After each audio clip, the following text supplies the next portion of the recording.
Hello everyone, welcome to my channel. तो आज हम लेकर के आए हैं 12 बोर्ड का प्रैक्टिस सेट को, जिसमें आज का हमारा क्वेश्चन होगा ऑब्जेक्टिव टाइप क्वेश्चन। और ये प्रैक्टिस सेट 2 है।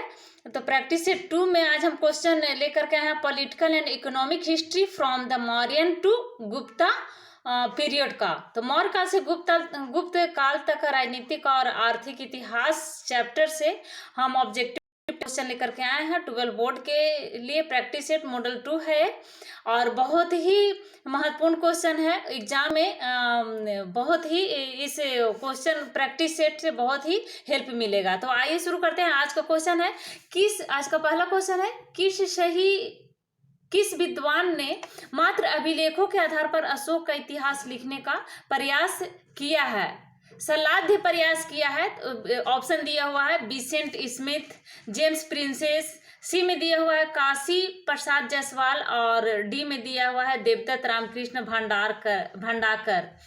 तो इसका राइट आंसर हो जाएगा ऑप्शन डी, देवदत्त रामकृष्ण भंडारकर ने अशोक के इतिहास को लिखने का प्रयास किया है। अशोक के इतिहास को लिखा है देवदत्त रामकृष्ण भंडारकर और राइट आंसर हो जाएगा ऑप्शन डी। नेक्स्ट क्वेश्चन है क्वेश्चन नंबर 2। थोड़ा जूम करके बड़ा कर देते हैं। हाँ, क्वेश्चन नंबर 2 को देखिए। कौटिल्य की कृति कौन सा है? मेघदूत, अर्थशास्त्र, मालकाविकाग्निमित्रम या फिर ऋतु संहार। तो क्वेश्चन नंबर 2 का राइट आंसर हो जाएगा ऑप्शन बी, अर्थशास्त्र है कौटिल्य की कृति। कौटिल्य द्वारा लिखा गया है जो वो अर्थशास्त्र। तो कौटिल्य ने अर्थशास्त्र लिखा है। इनका और नाम है विष्णुगुप्त चाणक्य।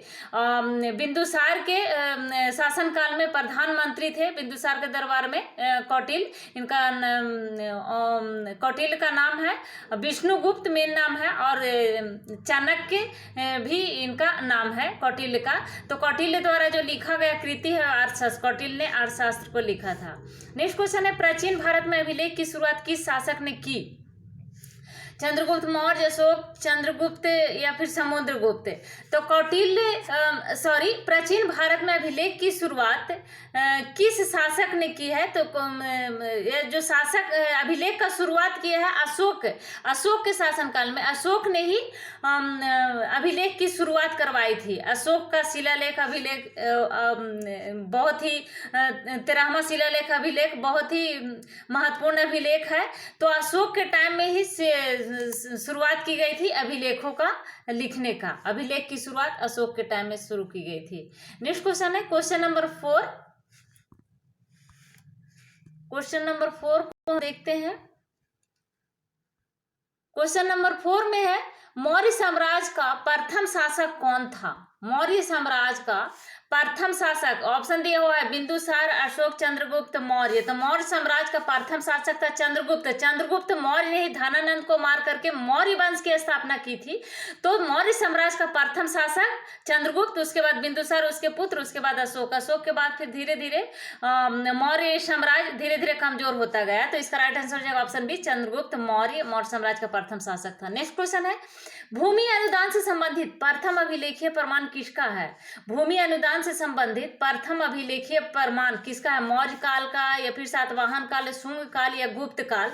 तो भूमि अनुदान से संबंधित है। भूमि अनुदान देने की जो प्रथा चल रही थी वो प्रथा सातवाहन काल में उल्लेख किया गया है भूमि दान देने की प्रथा को। तो भूमि अनुदान से संबंधित है सातवाहन काल। इसका प्रमुख सातवाहन काल का प्रमुख राजा था शिमुक।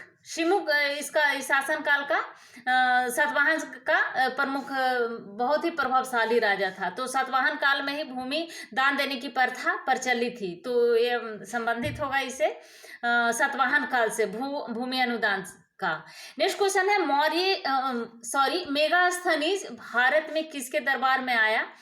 चंद्रगुप्त मौर्य के या बिंदुसार या फिर अशोक या पुष्यमित्र सोंगे। तो मेगास्थनीज भारत में किसके दरबार में आया था? मेगास्थनीज भारत में चंद्रगुप्त मौर्य के दरबार में आया था। मेगास्थनीज भारत में किसके दरबार में आया था? तो चंद्रगुप्त मौर्य के दरबार में आया था मेगास्थनीज। नेक्स्ट क्वेश्चन है, प्रयाग प्रशस्ति की रचना किसने की थी?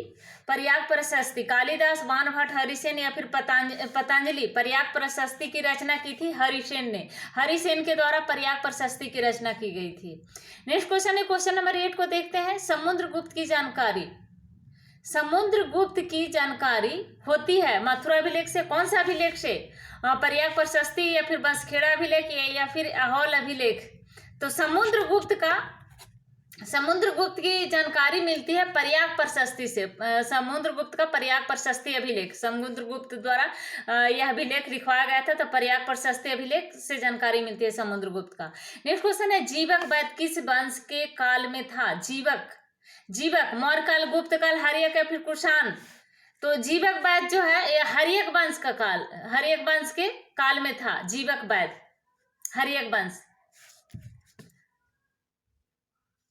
नेक्स्ट क्वेश्चन है, भारत का नेपोलियन किस शासक को कहा जाता है? भारत का नेपोलियन अशोक को, अकबर को, समुद्रगुप्त को भी या फिर चंद्रगुप्त को? तो भारत का नेपोलियन समुद्रगुप्त को कहा जाता है। एडम स्मिथ ने इसको नेपोलियन कहा था, तो समुद्रगुप्त को भारत का नेपोलियन कहा जाता है। नेक्स्ट क्वेश्चन है, मेगास्थनीज कौन था? यात्री था, व्यापारी था, राजदूत था या फिर गुलाम था? मेगास्थनीज कौन था? तो राजदूत था। मेगास्थनीज एक राजदूत था। नेक्स्ट क्वेश्चन है, फाहियान किसके शासनकाल में भारत आया था? फाहियान किसके शासनकाल में भारत आया था? तो फाहियान आया था चंद्रगुप्त द्वितीय के शासनकाल में। चंद्रगुप्त इसका पूरा नाम था, उपाधि मिला था विक्रमादित्य। चंद्रगुप्त विक्रमादित्य द्वितीय के शासनकाल में फाहियान आया था भारत में। और हिंसांग आया था हर्षवर्धन के शासनकाल में। नेक्स्ट क्वेश्चन है, गुप्तों के काल में कौन चीनी यात्री भारत आया था? गुप्त के काल में पूछ रहा है। हिंसांग आया था, फाहियान आया था, इत्सिंग आया था कि वान हित सिंह आया था? तो गुप्तों के काल में आया था फाहियान। चंद्रगुप्त द्वितीय विक्रमादित्य के शासनकाल में आया था, तो ये फाहियान ही आया था गुप्तों के काल में।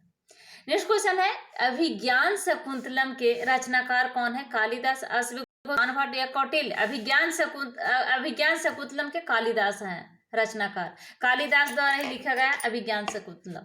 नेक्स्ट क्वेश्चन है, प्रयाग प्रशस्ति का संबंध किस गुप्त शासक से है? चंद्रगुप्त प्रथम या फिर समुद्रगुप्त या फिर स्कंदगुप्त या फिर चंद्रगुप्त विक्रमादित्य द्वितीय? तो ये प्रयाग प्रशस्ति का संबंध है समुद्रगुप्त से। समुद्रगुप्त का प्रयाग प्रशस्ति अभिलेख, तो समुद्रगुप्त से इसका संबंध है। नेक्स्ट क्वेश्चन है, क्वेश्चन नंबर 16 को देखते हैं। फूट डालकर विजय प्राप्त करने का कार्य सर्वप्रथम किस राजा ने किया था? अजातशत्रु किया था या पुष्यमित्र, शुंग या अशोक या फिर समुद्रगुप्त? फूट डाल करके विजय प्राप्त करने, तो फूट डाल करके विजय प्राप्त करने का ये जो प्लानिंग किया था, विजय करने का जो तरीका बनाया था वो अजातशत्रु था। फूट डालकर विजय करने का प्रयास किया था। नेक्स्ट क्वेश्चन है, यूरोप का समुद्रगुप्त कौन था? यूरोप का समुद्रगुप्त हिटलर, बिस्मार्क, नेपोलियन या मुसोलिनी? तो यूरोप का समुद्रगुप्त था नेपोलियन को यूरोप का समुद्रगुप्त कहा जाता है। यूरोप का समुद्रगुप्त नेपोलियन को कहा जाता है। नेक्स्ट क्वेश्चन है, तक्षशिला विश्वविद्यालय कहाँ स्थित था? तक्षशिला विश्वविद्यालय पाकिस्तान में, बांग्लादेश, भारत या फिर बर्मा? तक्षशिला विश्वविद्यालय कहाँ स्थित था? तो तक्षशिला विश्वविद्यालय पाकिस्तान में है। अभी पाकिस्तान में स्थित था, पाकिस्तान में तक्षशिला विश्वविद्यालय। उस समय जब भारत पाकिस्तान एक में थी तो भारत में था, तो तक्षशिला विश्वविद्यालय पाकिस्तान में स्थित था। नेक्स्ट क्वेश्चन है, नवरत्न किस शासन काल के दरबार में रहते थे? नवरत्न के बारे में बोल रहा है। अष्टप्रधान एक होता है जो शिवाजी के शासन काल में, तो यहाँ नवरत्नों के बारे में पूछ रहा है। तो कनिष्क या फिर चंद्रगुप्त विक्रमादित्य, अशोक या फिर समुद्रगुप्त? नवरत्न किस शासक के दरबार में रहा करते थे? नवरत्न जिसको बोला जाता है।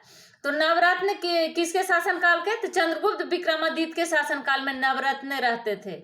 नवरत्न।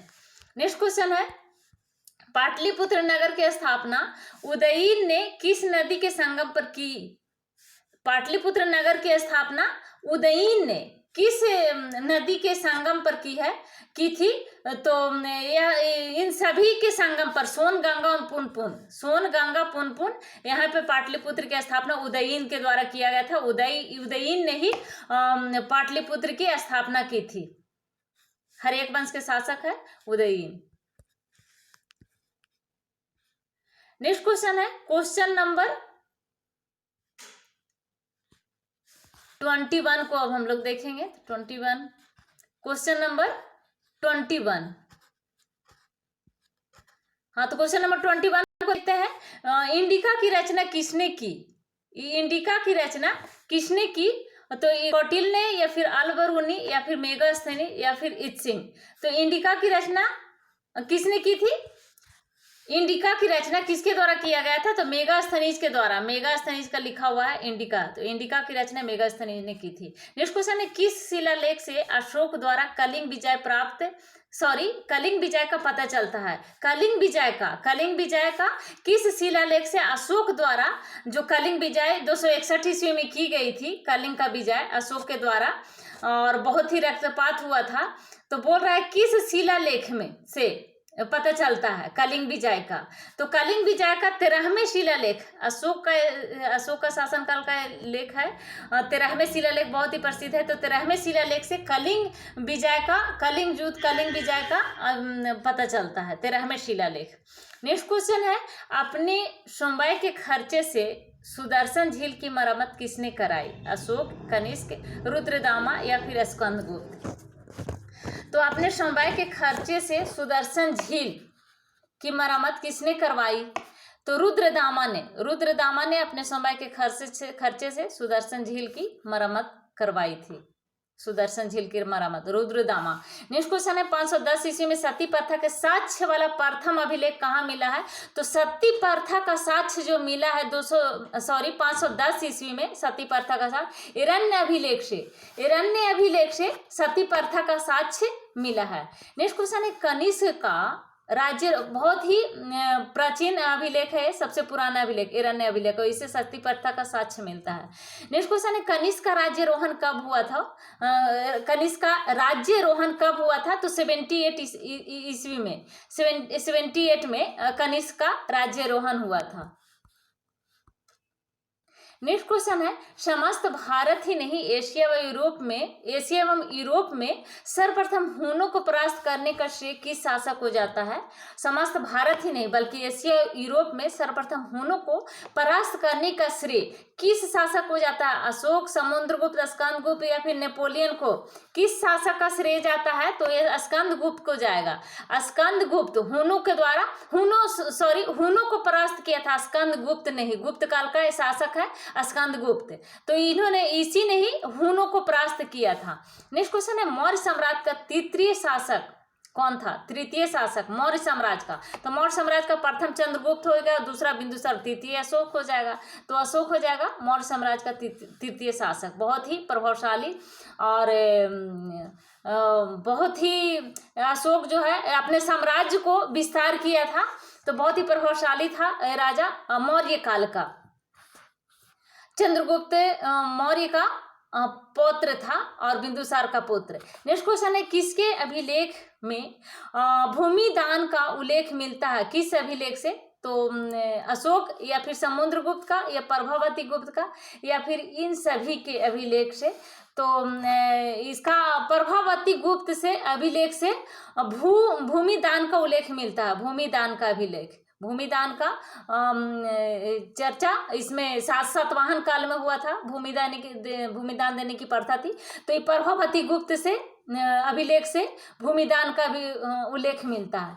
नेक्स्ट क्वेश्चन है पाटलिपुत्र की स्थापना किसने की? बिंबिसार या फिर अजातशत्रु या उदयीन या फिर चंद्रगुप्त मौर्य। पाटलिपुत्र की स्थापना किसने की? तो पाटलिपुत्र की स्थापना की थी उदयीन ने। उदयीन के द्वारा पाटलिपुत्र की स्थापना की गई थी। नेक्स्ट क्वेश्चन है धर्म की शुरुआत किसने की थी? धर्म की शुरुआत अशोक के द्वारा किया गया था। अशोक के द्वारा धाम की शुरुआत की गई थी। चंद्रगुप्त मौर्य काल का तीसरा नंबर का राजा था अशोक, तो इसी के द्वारा धाम की शुरुआत की गई थी। चंद्रगुप्त मौर्य का पौत्र था, बिंदुसार का पुत्र। नेक्स्ट क्वेश्चन है, अशोक किस वंश का शासक था? तो मौर्य वंश का शासक था। मौर्य वंश का संस्थापक था चंद्रगुप्त मौर्य।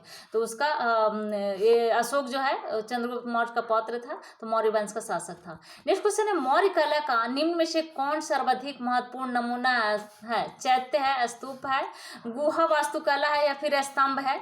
तो मौर्य कला का जो महत्वपूर्ण नमूना है, मौर्य कला का महत्वपूर्ण नमूना है वो है स्तंभ। स्तंभ मौर्य काल का महत्वपूर्ण नमूना है।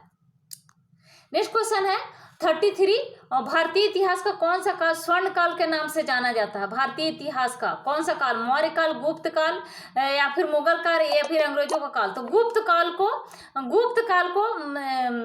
स्वर्ण काल के नाम से जाना जाता है, मौर्य काल का। नेक्स्ट क्वेश्चन है, राजतरंगिणी के लेखक कौन थे?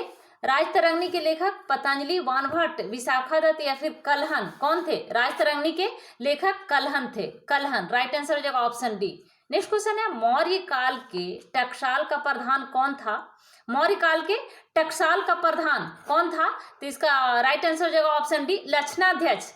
टकसाल के प्रधान को लक्षणाध्यक्ष कहा जाता था। मौर्य काल के टकसाल के जो प्रधान होते थे उसको लक्षणाध्यक्ष कहा जाता था, इसलिए इसका राइट आंसर होगा ऑप्शन डी। नेक्स्ट क्वेश्चन है, पाटलिपुत्र नगर की स्थापना की गई थी मुंडक द्वारा, उदय भद्र द्वारा, बिंबिसार द्वारा या फिर अजात शत्रु के द्वारा?